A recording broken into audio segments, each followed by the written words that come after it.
so we got Anwan down in the building. Yes, sir. Appreciate you coming through. Yeah. Now, off camera, we was talking about something that's important when you not even trying, but when you getting into the music business, which is strategy. Now, you was telling me a couple of your strategies that you doing before you really release an album. You don't have to divulge all of that, but just speak about the importance of having a strategy before you decide to say release music. Okay. When it comes to strategizing for your music, it's really important that you do that because it allows you to prepare for any hiccups that may come along the road, you know. Like, I have a project coming up entitled Reflections, and I have it set to release in January, that's next year, and I've been planning for March, and that's mainly because I didn't know how much songs I was going to put on it. I didn't know what was going to be a single or not. I just knew that whatever I put out, it had to be presentable in the way that I want it to be. It had to be to the standard of my previous works or even better. And then the main thing really is just hiccups, because you never know what could happen. Like, I was supposed to release something back in September. Irma come.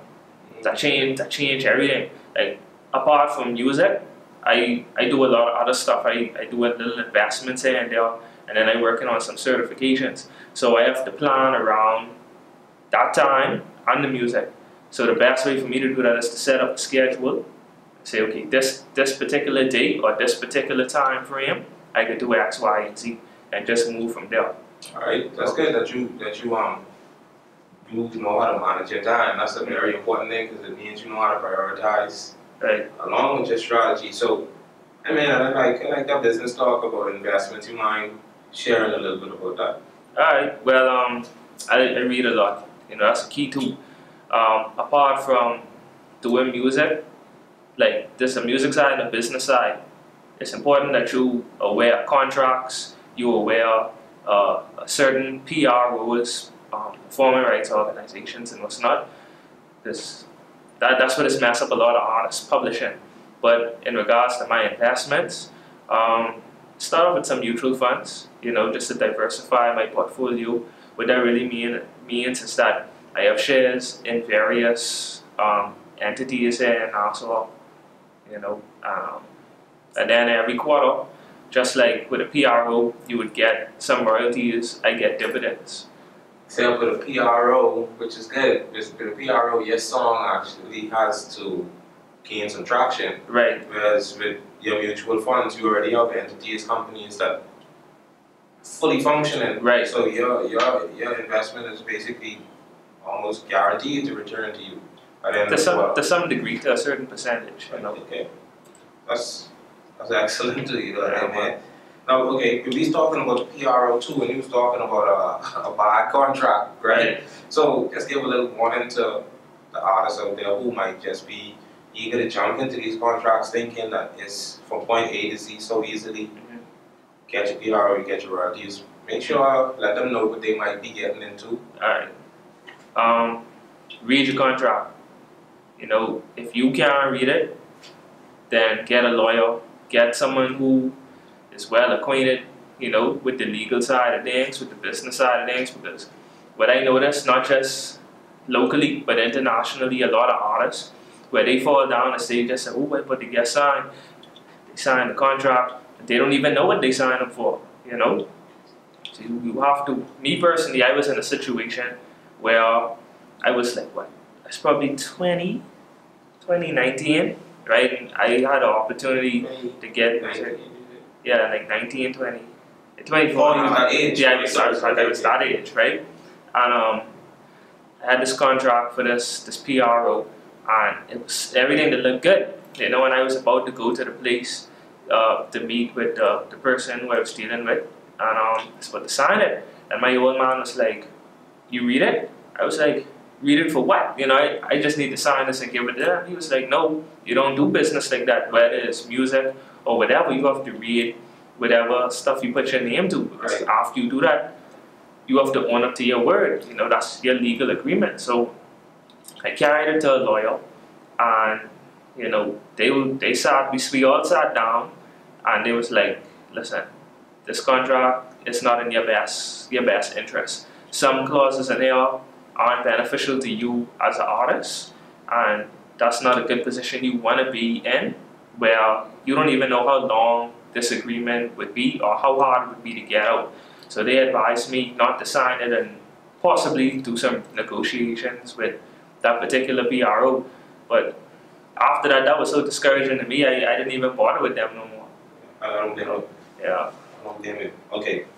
Now, what I noticed about you, even from talking to you off camera, because we familiar with each other, but to say have a conversation like how we had face to face for a couple of minutes just now, Right. you talking about your strategy, your investments, it shows that you focus. Tell me about the importance of having focus for you, because you have this level of focus. Right. Just experiences, like, I ain't day no lie. Just my personal experiences.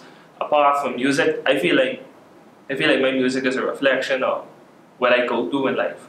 Everything that I put in my music is a part of something I've previously been through or something that I'm currently going through. Focusing, like, so much things I have to give credit to that. My upbringing, fraternity, Phi Beta Sigma, mentors, lecturers who cared about my well-being as a student when I was in college, Right. and just friends, like, the people who I hang around on the regular, the circumstances we were all in had an influence on my choices and allowed me to make better decisions. Very wise. Very wise. Okay. And I had to ask you about your fraternity, so I'm glad you brought it up. So, what were some of the reasons behind joining it? Why did you join it? And what were some of the benefits you feel like you received by joining it? Okay. So, I joined Phi Beta Sigma fraternity in spring semester. So that's like from January to April. It's in 2014. 14, okay. Right. So it's been 3 years being in the fraternity. Is awesome. Some of the reasons I joined was mainly because of the brotherhood. I have a biological brother. But these dudes who I only met through my tenure at COB, now University of the Bahamas. Right. They were very, brotherly. They were helpful, in terms of schoolwork, in terms of getting stuff done around campus where I may have not been able to do it on my own, or the student government body wasn't able to assist me with, whether it's related to school or personal life. Right.